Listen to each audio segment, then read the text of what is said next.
you're a local business essentially Correct. based right here in Bloomington. And like a lot of local businesses, we talked about this a week or so ago. You rely on like referrals and networking through our local chamber of commerce, other networking opportunities, and so on. But you also, of course, have a website. Hmm. And so you do some content marketing, even if it's just, through having a website. So that's what I'm curious about. Is there a case to be made for local businesses, yours included, for doing at least some level of content marketing beyond just having a website?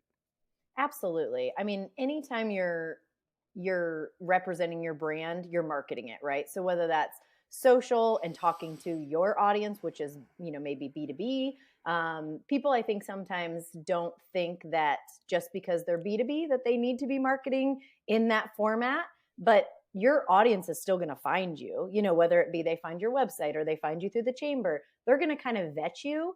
And so that's the way I look at social media and content marketing for business to business organizations is they're vetting you. They're going to make sure that you're legit, that you're operating, that you're still in business. Sometimes you go to a social media site and you're like, it's a restaurant. They haven't posted in 3 years. You're like, okay, well, I guess they're not around anymore. Hmm. So it's the same thing for business to business. They're going to see what kind of content you're putting out. They want to see what you're telling the world about yourself.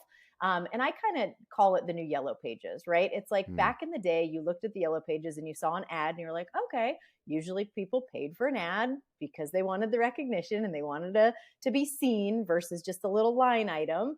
And it's the same thing with social. I mean, it's the new yellow pages. That's pretty much what you should view it as. And I know a company I used to work for used to spend over $100,000 on the yellow pages every single year. Hmm. So think about, kind of for people who've been in the business a long time, I think that's a good way to shift their mentality on putting money into social and digital marketing, because we just don't have that paper trail anymore like we used to.